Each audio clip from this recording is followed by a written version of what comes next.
ماں باپ کا حصہ بیان کر دیا ہے، عہد الزوجین کا، بیوی یا شوہر کا حصہ بیان کر دیا ہے، تو اسی طرح بہن بھائیوں کے حصے بیان کر دیے ہیں۔ اب یہ سوال پیدا ہوتا ہے کہ ایک آدمی اگر دنیا سے رخصت ہو گیا ہے تو چونکہ ترکے کا تعلق تو مرنے کے بعد سے ہے، تو اس وجہ سے پھر اس کے بچوں کا کیا معاملہ ہوگا؟ تو اس میں دو نقطۂ نظر ہیں۔ عام طور پر لوگوں نے یہ رائے اختیار کر لی ہے کہ اس کو محروم کر دیا جائے گا اور ایک ہی صورت رہ جائے گی کہ اس کا دادا اس کے حق میں کوئی وصیت کر دے۔ عام نقطۂ نظر یہی ہے۔ میرا رجحان تو اس معاملے میں یہ ہے کہ اس میں کوئی حرج کی بات نہیں، یہ اجتہادی مسئلہ ہے، ایسا نہیں ہے کہ اللہ تعالیٰ نے محروم کر دیا، ہم نے بات میں اجتہاد کرنا ہے، تو اجتہاد جو صحیح اصول کے اوپر اگر کیا جائے تو معلوم ہوتا ہے کہ اس کو اس کے والد کا حصہ دے دینا چاہیے۔ اس کی وجہ یہ ہے کہ یہ اولاد جو ہے آپ کی جو پوتے ہیں، یہ در حقیقت جیسے ہی باپ دنیا سے رخصت ہوتے ہیں تو اولاد کی جگہ پر آ جاتے ہیں۔ ٹھیک ہے حجاز صاحب، ایک سوال یہ کیا تھا ابھی ہماری کالر نے کہ بیرون ممالک میں یعنی مغربی ممالک میں خاص طور پر قتل کی سزا کو یعنی یہ کہہ کر اس سے منع کر دیا جاتا ہے، روک دیا جاتا ہے کہ یہ نفسیاتی عوارض کے تحت یہ جرم ہوا ہے، اس کا ارتکاب ہوا ہے، اور بلکہ باقاعدہ ایک مہم ہے جو قتل کی سزا کے خلاف چلائی جا رہی ہے، جبکہ اسلام میں قتل کی سزا دی جاتی ہے۔ تو یہ نقطہ نظر کیا ٹھیک ہے؟ یہ بات یہ ہے جو اللہ کی شریعت ہے وہ دی ہی اس لیے گئی ہے کہ انسان کے اوپر اسی طرح کی انتہا پسندی کے دور آتے رہتے ہیں۔ کبھی زمانہ وہ تھا کہ جس میں بادشاہ اپنے حضور میں ادنا گستاخی کے اوپر لوگوں کے سر اتروا کے رقاصاؤں کے سامنے پیش کر دیتے تھے۔ ٹھیک، آپ کو معلوم ہے کہ پیغمبروں کے ساتھ بھی معاملہ ہو گیا۔ سیدنا یحییٰ کو یہودیہ کے بادشاہ نے کس طریقے سے قتل کر کے ان کا سر ایک رقاصہ سامنے پیش کر دیا۔ ایک زمانہ وہ تھا، کھال کھچوا دی جاتی تھی۔ اب دنیا کے اوپر کچھ اس انتہا پسندی کا دور آ گیا ہے کہ لوگ کہتے ہیں کہ نفسیاتی مجرم ہوتے ہیں، لیکن آپ دیکھیے کہ یہ بات کیونکہ حقیقت کے بالکل خلاف ہے۔ تو مجھے یہ بتائیے کہ افغانستان میں امریکہ کا الزام کیا تھا؟ یہی نا کہ یہاں وہ لوگ موجود ہیں کہ جنہوں نے ان کے ایک جرم کا ارتکاب کیا ہے، تو ماہرین نفسیات وہاں بھیجے تھے تاکہ ان کی اصلاح کی جائے۔ اس کے بعد انہوں نے لوگوں کے پکشے اڑا دیے، ٹھیک ہے، ڈیزی کٹر بموں کے ذریعے سے انسانوں کو پگھلا ڈالا۔ یہ کیا چیز ہے؟ ابھی آپ عراق میں جو کچھ کر رہے ہیں وہ کیا چیز ہے؟ تو آپ کو بہرحال اگر آپ نے کوئی بات کہنی ہے تو آپ کا شکار نہ ہونا۔ اس کا مطلب یہ ہے کہ فطرت کا تقاضا یہی ہے کہ مجرم کو سزا دیتے وقت اس طرح کی صورتحال پیدا کی جائے کہ اس کے نتیجے میں آگے سے جرائم کا راستہ بند ہو جائے۔ تو ہمارا معاملہ یہ ہے کہ ہمارے اوپر کبھی جذبات غالب آ جاتے ہیں، کبھی تعصبات غالب آ جاتے ہیں، کبھی خواہشات غالب آ جاتی ہیں، اس کو ہم سمجھتے ہیں کہ ہم نے بڑی ترقی کر لی۔ یہی وجہ ہے کہ اللہ تعالیٰ نے چند جرائم کے بارے میں واضح طور پر اپنی شریعت دے دی، اور آپ دیکھیے کتنا بڑا احسان ہے یہ اللہ تعالیٰ کا کہ دو جرائم کو بالکل متعین کر دیا کہ جن پر آپ قتل کی سزا دے سکتے ہیں۔ ایک یہ کہ اس آدمی نے کسی کو قتل کیا ہو، دوسرا یہ کہ وہ لوگوں کی جان مال آبرو کے لیے خطرہ بن گیا ہو۔ اس کے سوا آپ کسی شخص کی جان کے خلاف کوئی اقدام نہیں کر سکتے، اور اگر آپ جذبات سے بلند تر ہو کے دیکھیں تو اس میں کوئی شک نہیں کہ یہ ایسے جرائم ہیں جن پر قتل کی سزا دینی چاہیے۔ حجاز صاحب، ایک سوال یہ تھا کہ مرد عورت کی نماز میں کوئی فرق ہے یا ایک ہی ہے؟ نماز کی ادائیگی جب بالکل کوئی فرق نہیں۔ قرآن مجید سے حدیثوں سے جو بات معلوم ہوتی ہے اس سے یہی واضح ہے کہ کسی قسم کا کوئی فرق نہیں ہے۔ جیسے سجدے کے پوسٹر میں خاص طور پہ سب ایک ڈفرنس ہوتا ہے۔ نہیں، دیکھیے بات یہ ہے کہ یہ جو سجدہ کرنے کا طریقہ ہے اس میں خود رسالت میں آپ صلی اللہ علیہ وسلم سے 2-3 طریقے روایت میں ہوا ہے۔ یعنی ایک چیز تو یہ اختیار کی گئی جیسے ہم عام طور پر کرتے ہیں کہ یہ کہ پاؤں کو ایک طرف نکال لیا جائے، تو خواتین عام طور پر اپنی سہولت کے لحاظ سے ایسا کر لیتی ہیں، لیکن اللہ تعالیٰ کے پیغمبر نے اس میں کوئی فرق نہیں کیا۔ ٹھیک ہے جناب صاحب، ہم اصل میں جس موضوع پر گفتگو کر رہے ہیں آج کے پروگرام میں، ہمارا ایمفیسس ہے وہ یہ کہ امت کے ایشوز کو ہم گفتگو اس سے متعلق ہم گفتگو کریں۔ ایسا جب ہم امت مسلمہ کی بات کرتے ہیں تو اس وقت صورتحال یہ ہے کہ ہم 1000 سال تک دنیا پر حکومت کرنے کے بعد اب غیر مسلموں کے دور حکومت میں جی رہے ہیں، یعنی وہ سپر پاورز ہیں، دنیا کا اختیار ان کے ہاتھ میں ہے، معاملات وہ چلا رہے ہیں۔ تو سوال یہ ہے کہ کیا ہم نے دوسروں کے اقتدار میں جینا سیکھا ہے یا نہیں سیکھا، اور اس بات کو مانا بھی ہے یا نہیں مانا؟ آپ کی سوال کا جواب یہ ہے کہ نہیں مانا۔ یعنی یہ حقیقت ہے کہ چونکہ 1000 سال تک دنیا پر ہم حکومت کرتے رہے ہیں تو جو تبدیلی آئی ہے اس کو ہماری نفسیات نے قبول نہیں کیا۔ یہی وجہ ہے کہ اس کے لحاظ سے ہم کوئی منصوبہ بندی کرنے کے لیے بھی تیار نہیں ہیں۔ ہونا تو یہ چاہیے تھا کہ جب یہ معاملہ ہو گیا تھا تو ہم دیانتداری کے ساتھ غور کرتے اس بات پر کہ یہ زوال ہم پر کیوں آیا ہے، اس کے اسباب کیا ہے، ان کو کیسے دور کیا جا سکتا ہے، کیا خطا ہوئی ہے ہم سے۔ لیکن ہم نے کبھی یہ طریقہ اختیار نہیں کیا، بلکہ ہمیشہ یہ طریقہ اختیار کیا کہ اس میں سازشیں ڈھونڈیں، دوسروں کو متون کریں۔ دنیا کے اندر اللہ تعالیٰ کا یہ قانون چل رہا ہے کہ وہ ایک کو بادشاہی دیتا ہے امتحان کے لیے، پھر اس کو دیکھتا ہے کہ اس نے کیا رویہ اختیار کیا، پھر دوسرے کو دے دیتا ہے۔ اور اس میں بھی کچھ قوانین ہیں جو کار فرما ہوتے ہیں، یعنی ایسا نہیں ہے کہ یہ معاملہ الٹپ ہو جاتا ہے۔ ایک قوم اپنے اندر یہ اہلیت پیدا کر لیتی ہے کہ اللہ تعالیٰ اس کے بارے میں یہ فیصلہ کرے۔ یہ بات بڑی اچھی طرح سمجھ لینی چاہیے کہ مسلمانوں کو دونوں طرح کی تعلیم دی گئی ہے۔ یعنی دیکھیے، آپ مکی قرآن کو پڑھیے تو وہ آپ کو یہ بتائے گا کہ جب مسلمان محکوم ہوں، دوسروں کے ذریعے اثر رہ رہے ہوں، تو انہیں کیا رویہ اختیار کرنا چاہیے. مدنی قرآن آپ کو یہ بتاتا ہے کہ جب آپ کے پاس اقتدار ہو تو پھر آپ کی ذمہ داریاں کیا ہیں. تو مسلمانوں کو تعلیم تو دونوں کی دے دی گئی. کہتے ہیں یہاں سے مکی قرآن منسوخ ہو گیا. نہیں، ایک کال لے لیں، اس کے بعد پھر ہلو ہلو، السلام علیکم جی. وعلیکم السلام. کون صاحب کہاں سے؟ جی میں نے ایک سوال یہ کرنا تھا کہ میں نے ایک ٹی وی پروگرام میں سنا کہ اگر 40 نمازیں مسجد نبوی میں نہ پڑھی جائیں تو حج نہیں ہوتا. جی جی، کون صاحب بول رہے ہیں؟ ایک اسکالر نے بیان کیا. احسن بات کر رہا ہوں جی. اچھی بات ہے. کیا یہ صحیح بات ہے؟ اس سوال کو پہلے لے لیتے ہیں. بڑا اہم سوال ہے کہ 40 نمازیں اگر مسجد نبوی میں. نہیں، میرا خیال ہے ریحان، پہلے ہم ناظرین آپ ہمارے ساتھ رہیے گا. ہم جاتے ہیں ایک چھوٹے سے بریک پہ. بریک کے بعد واپس یہیں سے سلسلہ دوبارہ شروع ہوگا. ویلکم بیک ناظرین. حج اور امت مسلمہ سے متعلق آج چینل پر یہ لائیو ٹرانسمیشن ہم آپ کے سامنے پیش کر رہے ہیں. ہمارے ساتھ شریک گفتگو ہیں جاوید احمد غامدی صاحب. بریک پہ جانے سے پہلے ایک کال تھی جس میں یہ پوچھا گیا تھا جاوید صاحب کہ یہ سنا گیا ہے کہ جو مسجد نبوی میں حج کے موقع پر اسپیشلی 40 نمازیں ادا کرنی ضروری ہیں مسجد نبوی میں، اگر وہ ادا نہ کی جائیں تو حج نہیں ہوتا یا اس میں کوئی فرق آ جاتا ہے. اس کے بارے میں آپ وضاحت کریں گے؟ ایسی کوئی بات نہیں. یہ بات نہ قرآن میں بیان ہوئی ہے نہ کسی صحیح حدیث میں بیان ہوئی ہے. لوگوں کا خیال ہے یہ. دیکھیے حج کے مناسک بالکل متعین ہے. ٹھیک. جب آپ ان مناسک کو ادا کر لیتے ہیں تو آپ کا حج ہو جاتا ہے. اور حج کے وہ تمام مناسک مکے سے متعلق ہیں. یعنی آپ بیت اللہ کا طواف کرتے ہیں، آپ سعی کرتے ہیں، آپ منا میں جاتے ہیں، آپ عرفات میں جاتے ہیں، آپ مزدلفہ میں جاتے ہیں، آپ کنکر مارتے ہیں، آپ قربانی کرتے ہیں، آپ احرام کھولتے ہیں، احرام باندھتے ہیں. یہ حج کے مناسک ہیں. ان کو جب آپ نے پورا کر لیا تو ہر لحاظ سے آپ کا حج ہو گیا. لیکن ظاہر ہے کہ ایک مسلمان پیغمبر کی سیرت کے ساتھ، پیغمبر کی شخصیت کے ساتھ غیر معمولی محبت رکھتا ہے. اس کا دل چاہتا ہے کہ وہ وہاں جائے، مسجد نبوی میں حاضر ہو. پھر مسجد نبوی ظاہر ہے پیغمبر کی بنائی ہوئی مسجد ہے. اور 3 مساجد کے بارے میں رسالت میں آپ صلی اللہ علیہ وسلم نے فرمایا ہے کہ ان کی طرف آپ خصوصی اہتمام کر کے جا سکتے ہیں. ایک حرم ہے یعنی بیت اللہ ہے، دوسرے مسجد نبوی ہے، تیسرے مسجد اقصی ہے. تو آپ جائیں، آپ نماز پڑھیں، آپ جا کے عبادت کریں، آپ رسالت میں آپ صلی اللہ علیہ وسلم کے آثار دیکھیں، آپ کے حضور میں سلام پیش کریں. لیکن یہ کہ 40 نمازیں یا 10 نمازیں یا 5 نمازیں پڑھنی ضروری ہے، اس کے بغیر حج نہیں ہوگا، ایسی کوئی بات نہ صرف یہ کہ حج نہیں ہوگا یہ کوئی بات نہیں ہے، بلکہ یہ کوئی پڑھنی بھی ضروری نہیں ہے. جتنا وقت آپ کو ملے آپ جائیں. ایک اور کال لے لیتے ہیں. ہلو، میں لاہور سے الطاف بول رہا ہوں. جی الطاف صاحب. سوال یہ ہے جی کہ یہ کیا کوئی معقول ہے، یہ حدیث ہے کہ ماں کے پاؤں تلے جنت ہے؟ کیونکہ ہم نے بہت سے بچوں کو دیکھا ہے کہ ماں ان کی بربادی کا، بیٹیوں کی اور بیٹوں کی بربادی کا باعث اور جہنم پیدا کرنے کا باعث ہوئی ہے. اچھی بات ہے، بہت شکریہ جی. ماں کے پاؤں تلے جنت ہے یہ حدیث ہے، لیکن مائیں عملاً بعض اوقات جو ہے مسائل پیدا کر دیتی ہیں. اس کو سمجھ لینا چاہیے کہ اس میں بات کیا کہی گئی ہے. اس میں بات یہ کہی گئی ہے کہ اولاد کے جو حقوق ہیں اور اولاد کے جو فرائض ہیں ماں سے متعلق وہ کیا ہے. وہ یہ ہیں کہ جنم دیا ہے ماں باپ نے تو بچے کو چاہیے کہ وہ ممکن حد تک ان کی خدمت کرے.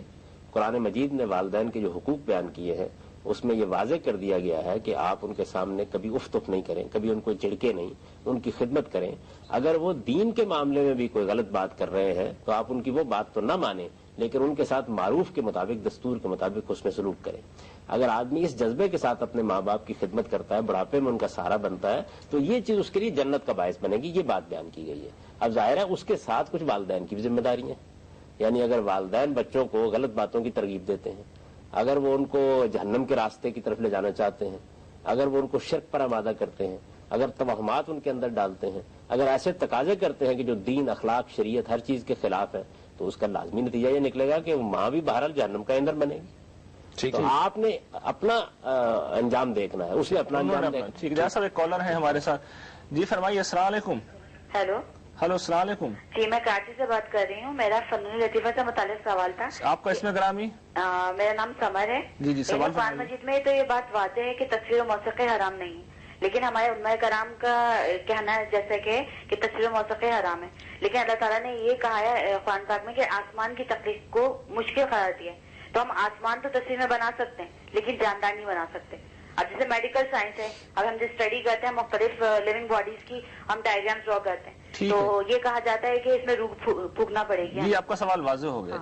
جی سب سوال یہ کر رہی ہیں کہ فنون لطیفہ سے متعلق انہوں نے سوال کیا ہے کہ قرآن کریم میں تو اس طرح کی کوئی صراحت نہیں ہے حرام ہونے کی، لیکن اس طرح بیان کیا جاتا ہے کہ تصاویر حرام ہے، اس کے بعد انہوں نے بعض عملی مثالیں دی ہیں کہ جیسے میڈیکل میں بہت ضرورت ہوتی ہے. تو جو احادیث آتی ہیں اس زمن میں ان کی کس طرح آپ وضاحت کریں گے؟ یہ قرآن نے شرک کی ممانعت کی ہے. رسالت مآب صلی اللہ علیہ وسلم کے زمانے میں مشرکین جن توہمات میں مبتلا تھے ان کے لحاظ سے وہ اپنے دیویوں اور اپنے دیوتاؤں کے بت بناتے تھے، ان کی تصویریں بھی بناتے تھے. جب شرک کا کلا کما کیا گیا تو اس موقع پر حضور صلی اللہ علیہ وسلم نے یہ فرمایا کہ اس نوعیت کی تمام تصویریں بھی مٹا دی جائیں. اور اسی ضمن میں یہ بات آپ نے فرمائی کہ جو لوگ یہ تصویریں بناتے ہیں اور ان کے بارے میں یہ خیال کرتے ہیں کہ یہ نافع ہوں گی، زار ہوں گی، ان سے ہم دعا کریں گے، ان سے ہم مناجات کریں گے، تو قیامت کے دن جب ان کو زندہ سمجھ کے ان کے سامنے سر جھکا رہے ہیں اور منتیں مان رہے ہیں تو پھر ان کو زندہ بھی کرنا پڑے گا. یہ بات ایک کال لے لیتے ہیں، شرک سے متعلق ہے، اس کا عام تصویروں سے کوئی تعلق نہیں. ایک کال لے لیتے ہیں. ہیلو. کال میرے خیال سے ڈراپ ہو گئی ہے. جیسا وہ ایک گفتگو ہماری چل رہی تھی اس میں آپ نے ایک بات فرمائی تھی کہ مدینے کی ایک حکمت عملی تھی، ایک رویہ تھا، ایک مکے کا تھا. تو ہمارے یہاں کہا جاتا ہے کہ مکے میں جو مسلمانوں نے صبر کیا تھا وہ حکم جو ہے منسوخ ہو چکا ہے. قرآن مجید کے کسی حکم کو کون منسوخ کر سکتا ہے؟ قرآن مجید اصل میں پورے انسان کی تعلیم کے لیے نازل ہوا ہے. اور آپ یہ دیکھیے کہ ہمارے سامنے قرآن مجید بھی موجود ہے اور ہمارے سامنے انجیل بھی موجود ہے. یعنی سیدنا مسیح علیہ السلام ایک مسلمان قوم میں مبعوث ہوئے اور ایسی حالت میں مبعوث ہوئے کہ جب وہاں رومیوں کی حکومت قائم تھی تو انہوں نے یہ بتایا کہ ایسے موقعوں پر آدمی کو کیا رویہ اختیار کرنا چاہیے. ٹھیک ہے. چنانچہ رسالت مآب صلی اللہ علیہ وسلم نے بھی مکے میں جو زندگی بسر کی اس میں اصل مسلمانوں کو یہ کہا کہ آپ صبر کے ساتھ اپنے نقطہ نظر پر قائم رہیں، اپنا موقف بیان کریں، لوگوں تک اس کو پہنچانے کی جدوجہد کریں. مکے میں یہ کہا گیا کہ جاہد بہی جہادن کبیرہ، اس قرآن کے ذریعے سے آپ جدوجہد کیجئے، جہاد کیجئے، اس کی دعوت پہنچائیے قرآن کے ذریعے سے. یعنی قرآن مجید نے یہ بات بیان کی. تو ظاہر ہے کہ یہ کام آپ کریں گے لیکن صبر اور استقامت کے ساتھ اللہ کے فیصلے کا انتظار کریں. آپ نے اپنی گفتگو میں بھی فرمایا تھا کہ ممبر جو ہے وہ ریاست کی ذمہ داری ہے. اگر ریاست اس کا کما حق ہو، اس کو انجام نہ دے سک رہا ہو، اس کی ذمہ داریاں پوری طرح سے انجام نہ دے سکتی ہو، تو پھر ایک عام فرد کی جو کہ ریاست کا حصہ نہیں ہے، حکمران طبقے ہے، اس کا تعلق نہیں ہے، اس کی پھر کیا ذمہ داری ہو جاتی؟ کیا وہ ممبر کو چھوڑ دے یا وہ پھر ذمہ داری نبھائے؟ اسلام میں ہم کو یہ اصول بتایا گیا ہے کہ اگر کسی چیز کو اس کی اصلی صورت میں انجام دینا ممکن نہ رہے تو اس کی شبی صورت میں اس کو انجام دیا جائے، تاکہ ایسا نہ ہو کہ اصل بات ہی لوگوں کی نگاہوں سے گم ہو جائے. آپ کو پانی میسر نہیں آتا تو پھر آپ کیا کرتے ہیں؟ تیمم کرتے ہیں. تو اسی پر قیاس کر کے ہمارے علماء نے یہ کیا کہ اگر حکمران مسجد میں آنے کے لیے تیار نہیں ہے، وہ مسجدوں کا نظم سنبھالنے کے لیے تیار نہیں ہے، وہ جمعے کے ممبر پر آ کر گفتگو کرنے کے لیے تیار نہیں ہے، اور کیوں تیار نہیں ہے اس کی وجہ بھی بالکل واضح ہے. اصل میں اس کے نتیجے میں اقتدار کو مسجد سے متعلق ہونا پڑتا ہے اور احتساب کے لیے اپنے آپ کو پیش کرنا پڑتا ہے. آپ جانتے ہیں کہ خلفائے راشدین کے زمانے میں کیا ہوتا تھا. بالکل صحیح. تو جب حکمران اس طرف نہیں آئے تو پھر تیمم کے طریقے پر علماء نے یہ ذمہ داری سنبھال لی. اب وہ انجام دے رہے ہیں. ورنہ دیکھیے ہمارے ہاں تو اکثریت حنفیہ کی ہے، ان کے ہاں یہ بالکل لکھا ہوا موجود ہے کہ سلطان ضروری ہے. یعنی یہ جمعے کی نماز در حقیقت حکمرانوں کا حق ہے، انہی کو یہ اس کا اہتمام کرنا چاہیے. حضور کے زمانے میں، خلفائے راشدین کے زمانے میں، بلکہ بنو امیہ کے زمانے میں بھی اس کا کوئی تصور نہیں تھا.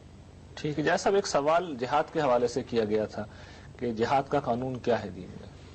جہاد کے بارے میں جی پہلی بات، بنیادی بات یہ سمجھ لیجئے کہ جہاد ظلم اور عدوان کے خلاف ہوتا ہے، ظلم اور زیادتی کے خلاف ہوتا ہے.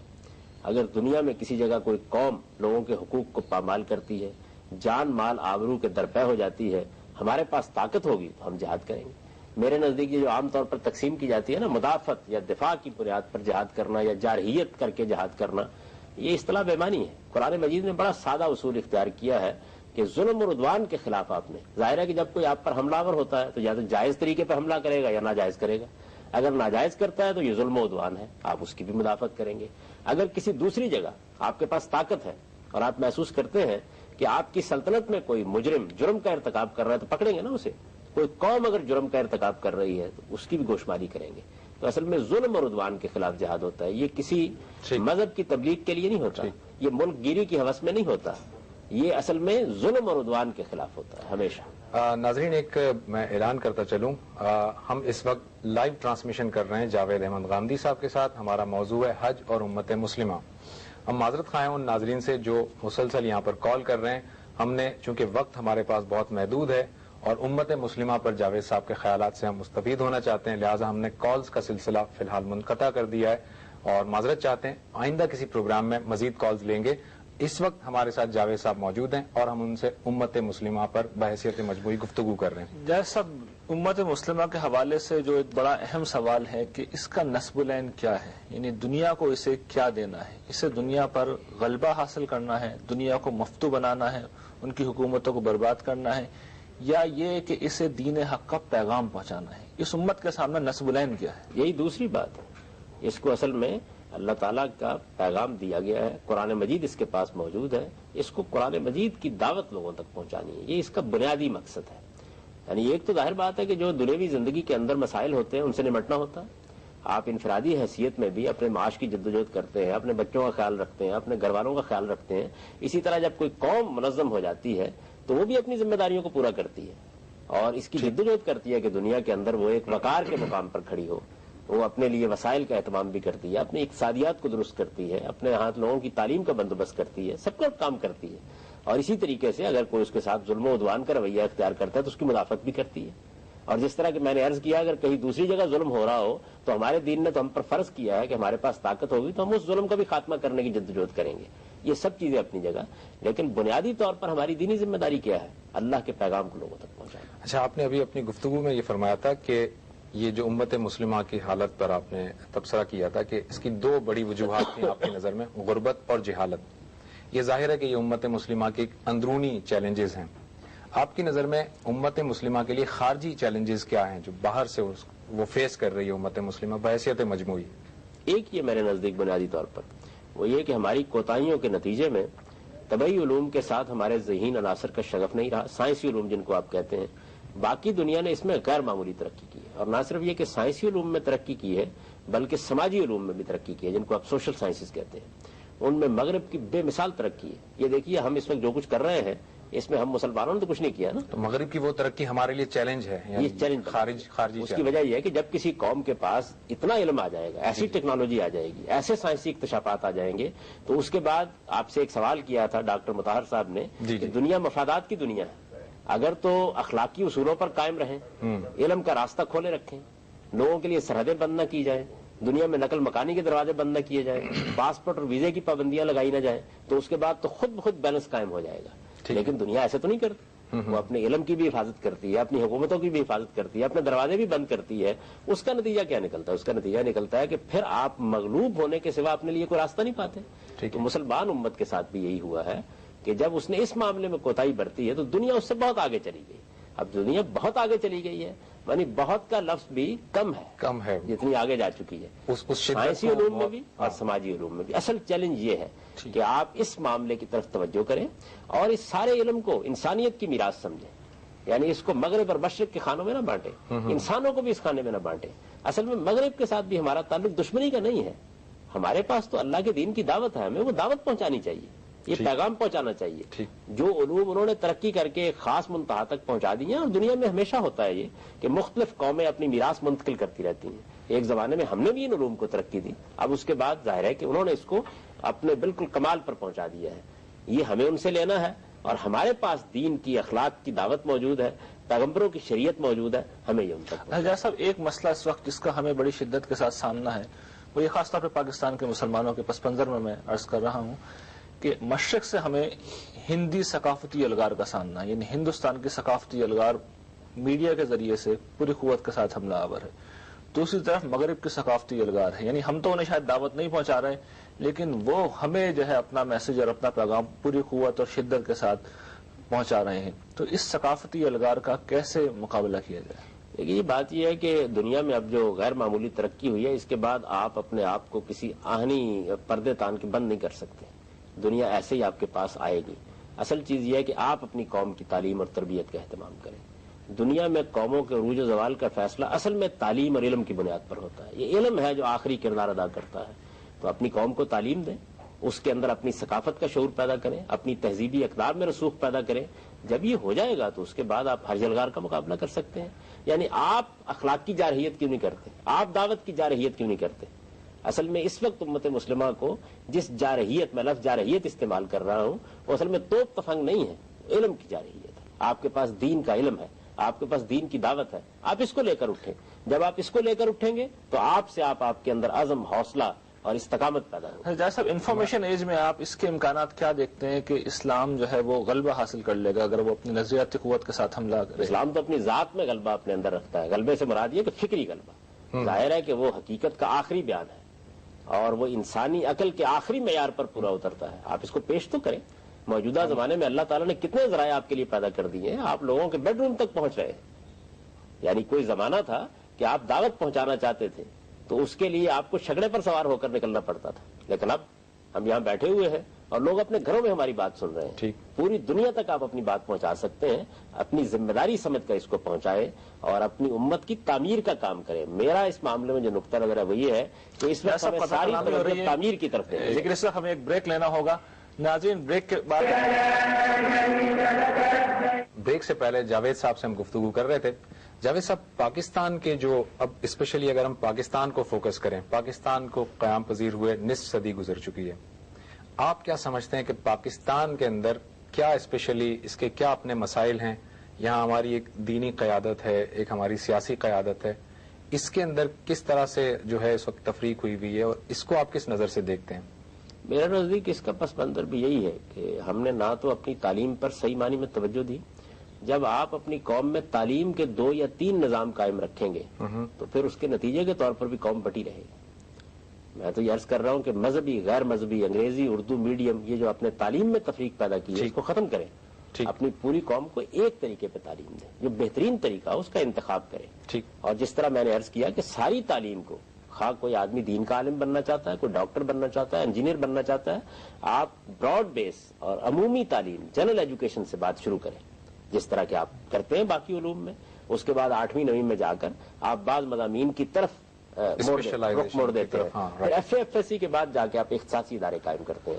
تو دیکھیے، اگر آپ اس انتشار کو ختم کرنا چاہتے ہیں تو پہلے تعلیم کے انتشار کو ختم کریں. ایک تعلیم کا نظام آپ کے پورے ملک میں ہونا چاہیے اور اس کے مطابق آپ تعلیم دیں.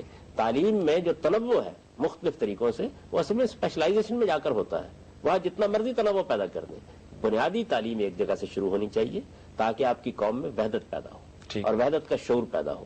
تو ایک بڑی بنیادی چیز جو اس معاملے میں وہ یہ ہے کہ ہم نے اس طرف توجہ. دوسری چیز یہ ہے کہ ہم نے کبھی جمہوریت کو چلنے نہیں دیا. اگر ہم اپنے ملک کے اندر جمہوریت کو مستحکم کرتے. جمہوریت کا مطلب کیا ہے؟ جمہوریت کا مطلب یہ ہے کہ جمہوریت صرف انتخابات کا نام نہیں ہوتی، یہ ایک کلچر ہے. یعنی لوگ مکالمہ کریں، آزادی سے اپنی رائے دیں، ایک دوسرے کی بات سنیں، صبر کے ساتھ دوسرے کے نقطہ نظر کا جائزہ لیں، اختلافات کو برداشت کرنا سیکھیں. ابھی تو ہماری صورت یہ ہے کہ ہم نے مسجدوں کو خون سے رنگین کر دیا. ہم نے مذہبی اختلافات کی بنیاد پر لوگوں کے گلے کاٹے اور کبھی یہ نہیں دیکھا کہ قرآن مجید انسانی جان کی کیا حرمت بیان کرتا ہے. اس وقت بھی صورتحال یہی ہے. تو اس صورتحال میں آپ کس طریقے سے اس قوم کے اٹھنے کی توقع کر سکتے ہیں؟ ہمیں توجہ دلانی چاہیے اپنی قوم کو. ہر حال میں اس جانب متوجہ کرنا چاہیے کہ ایک جانب لوگوں کے اندر جمہوری کلچر کو فروغ دیا جائے، یعنی مکالمے کی فضا پیدا کی جائے، اختلافات کو برداشت کرنے کا حوصلہ پیدا کیا جائے اور جمہوریت کو سیاست کی سطح پر بھی چلنے دیا جائے. اگر as a step by step اگر میں بات کروں تو اس وقت اگر پاکستان میں کوئی تبدیلی لائی جا سکتی ہے تو سب سے پہلا قدم یہ ہے کہ تعلیمی نظام کو مؤثر بنایا جائے. یہ پہلا قدم یہ ہے کہ تعلیم کے نظام میں وحدت پیدا کی جائے، اس کو مؤثر بنایا جائے، ایک تعلیمی نظام قائم کیا جائے اور یہ مذہبی، غیر مذہبی، اردو انگریزی کی تفریق ختم کر کے پوری قوم کو جس چیز پر بھی آپ متفق ہو جائیں اس کی بنیاد پر آپ تعلیم دیں. ایک چیز. اور دوسرا یہ کہ جمہوریت کو ایک روایت کے طور پر قوم میں قائم ہونے دیں، سیاست کی سطح پر بھی، معیشت کی سطح پر بھی، معاشرت کی سطح پر بھی، عمومی زندگی میں بھی، تاکہ ہمارے یہاں برداشت کا کلچر پیدا ہو اور ہم یہ سیکھیں کہ ہمارے حکمرانوں کو بھی لوگوں کی رائے کے مطابق اس منصب پر آنا ہے، ان کی رائے کی تائید کی بنیاد پر اس جگہ رہنا ہے، ان کی رائے کی تائید سے محروم ہو کر اپنا جواز کھو دینا ہے. جب ہم اس جمہوری کلچر کو اپنے سیاست، معیشت، معاشرت ہر جگہ فروغ دیں گے تو اس کا نتیجہ یہ نکلے گا کہ ہم ایک قوم بنیں گے. اور یہ میں آپ سے عرض کر دوں کہ جمہوریت اپنی غلطیوں کی خود اصلاح کرتی ہے. دنیا کا تجربہ یہ بتاتا ہے کہ آپ اس کو چلنے دیں، ریفائن ہوتی چلی جاتی ہے. اچھا جاوید صاحب، پروگرام کا وقت اب ختم ہو رہا ہے. میں چاہتا ہوں کہ آپ آخر میں ہمیں یہ بتائیں کہ مستقبل میں آپ کیا سینیریو دیکھ رہے ہیں؟ امت مسلمہ کا مستقبل آپ کو کیا نظر آ رہا ہے؟ دیکھیے جی، بات یہ ہے کہ امت مسلمہ کا مستقبل اسی وقت روشن ہوگا جب اس کی قیادت صحیح فیصلے کرنا سیکھے گی. اس وقت تو صورتحال یہ ہے کہ ہماری مذہبی قیادت ہو یا ہماری سیاسی قیادت، وہ ایک تنگ نائے میں بند ہے اور اس نے ایک مخصوص قسم کا نقطہ نظر اختیار کر رکھا ہوا ہے جس میں سازشوں کے افسانے ہوتے ہیں، دوسری قوموں کو متون کیا جاتا ہے. کبھی ہم نے اپنے داخل کی طرف توجہ نہیں دی. جب ہم یہ فیصلہ کریں گے کہ ہمیں اپنی اصلاح کرنی ہے، آخر اللہ تعالیٰ ہم سے کیوں ناراض ہو گیا ہے، کیوں ہمیں اس نے کار مذلت میں ڈال دیا ہے؟ کیا اللہ تعالیٰ کو بے انصافی کر رہا ہے؟ ایسا نہیں ہے۔ اللہ تعالیٰ نے اگر دوسری قوموں کو یہ موقع دیا ہے کہ وہ ہمیں اپنے ظلم و ستم کا نشانہ بنائے، تو اس کی وجہ یہ ہے کہ ہم نے خدا کے ساتھ اپنے عہد کو پورا نہیں کیا۔ خدا کے ساتھ جو ہمارا عہد ہے اس کی ہم تجدید کریں اور پوری قوت کے ساتھ ہماری قیادت اپنی غلطیوں کا جائزہ لے۔ پچھلے 200 سال میں جو ہم نے رویہ اختیار کیا، 300 سال میں، وہ رویہ میرے نزدیک اپنے اصول میں بھی غلط ہے، اپنے فروع میں بھی غلط ہے۔ آپ اس کو بدلیں، اپنی قوم کو یہ بتائیں کہ اس وقت استعداد کا موقع ہے، یہ جہاد کا موقع نہیں ہے۔ یہ موقع وہ ہے جس میں ہمیں اپنی قوت کو مستحکم کرنا ہے، جس میں ہمیں اپنی غلطیوں اور کوتاہیوں کا علاج کرنا ہے، جس میں ہمیں علم کو فروغ دینا ہے، جس میں ہمیں اپنی جہالت دور کرنی ہے، جسے ہمیں اپنے اقتصادی معاملات کو درست کرنا ہے اور محکم بنیادوں پر استوار کرنا ہے۔ یہ کرنے کے کام ہے۔ جب آپ یہ کرنے کے کام کریں گے تو اس کے بعد پھر یہ راستہ آپ کے لیے نکلے گا۔ ہماری جتنی قیادت ہے وہ تو ہمیں سیاسی نعرے لگاتی ہے، ہنگامہ اور احتجاج کا طریقہ اختیار کرتی ہے۔ اسلام کو بھی اس نے دعوت کی بجائے مطالبہ بنا دیا ہے، تعلیم کی بجائے احتجاج بنا دیا ہے۔ جب آپ اسلام کے معاملے میں بھی آپ یہ سمجھیے کہ آپ اس کو تعلیم کا موضوع بنائیے، لوگوں کے ذہنوں میں اتاریے۔ یہ اوپر سے کہیں لوگوں کے اوپر ٹھوسا نہیں جا سکتا، اس کو روحیں قبول کرتی ہیں، یہ دل کے اعماق میں اترتا ہے۔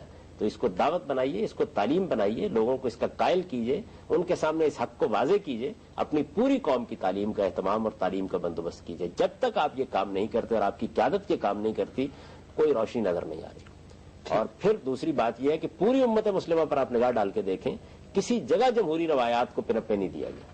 پوری امت مسلمہ کے اندر آپ اکثر و بیشتر جگہوں پر 2-4 مستثنیات ہیں، آپ دیکھیں کہ آمریتیں قائم ہیں۔ آپ جانتے ہیں اس کا نتیجہ کیا نکلتا ہے؟ اس کا نتیجہ یہ نکلتا ہے کہ اعلیٰ صلاحیتوں کے نشو و نما پانے کے مواقع ختم ہو جاتے ہیں۔ قوم کے اندر اللہ تعالیٰ ہر قوم میں اللہ تعالیٰ ہر سطح کے لوگ پیدا کرتا ہے، اللہ تعالیٰ کے کوئی بے انصافی نہیں ہوتی۔ آپ نے ان کے پنپنے کے، ان کے نشو و نما پانے کے کیا مواقع پیدا کیے ہیں؟ اور پھر دوسری بات یہ ہے کہ آپ کو اللہ تعالیٰ نے بہت وسائل دیے۔ سوال یہ ہے کہ کاش ایسا ہوتا کہ آپ ان وسائل کو اس پوری قوم کو تعلیم دینے میں خرچ کرتے، اعلیٰ تعلیمی ادارے قائم کرتے، دنیا کے بہترین ادارے مسلمانوں کے پاس ہوتے، دنیا ان میں آ کے تعلیم پانے کے لیے مجبور ہو جاتی۔ یہ کام کرنے کے لیے تو کہیں باہر جانے کی ضرورت نہیں تھی، لیکن ہم نے بالکل الٹی ترتیب اختیار کی اور سیاستی کو سب کچھ سمجھ لیا۔ مذہبی جماعتوں کو، مذہبی رہنماؤں کو، سیاسی رہنماؤں کو میں ایک ہی بات کہتا ہوں، اور وہ یہ کہ اپنی قوم کی تعلیم کا بندوبست کریں۔ جب تک ہم مسلمانوں کو تعلیم کے لحاظ سے اعلیٰ مرتبے تک نہیں پہنچا دیتے، اس وقت تک آپ کا یہ ہنگامہ اور احتجاج کسی جگہ بھی نتیجہ خیز نہیں ہوگا۔ جنید صاحب، آپ کا بہت بہت شکریہ، آپ ہمارے پروگرام میں تشریف لائے، آپ نے اتنی اچھی گفتگو کی، ہمارے بھی بہت یقیناً کالرز نے بھی بڑے اچھے سوالات کیے، کالرز نے بھی بڑے اچھے سوالات کیے۔ یقیناً ناظرین آپ کے سوالات آئے، آپ کا بہت بہت شکریہ۔ آپ نے 3 گھنٹے تک مسلسل ہماری اس میراتھن ٹرانسمیشن کو دیکھا، لائیو ٹرانسمیشن کو دیکھا، اس میں حصہ لیا۔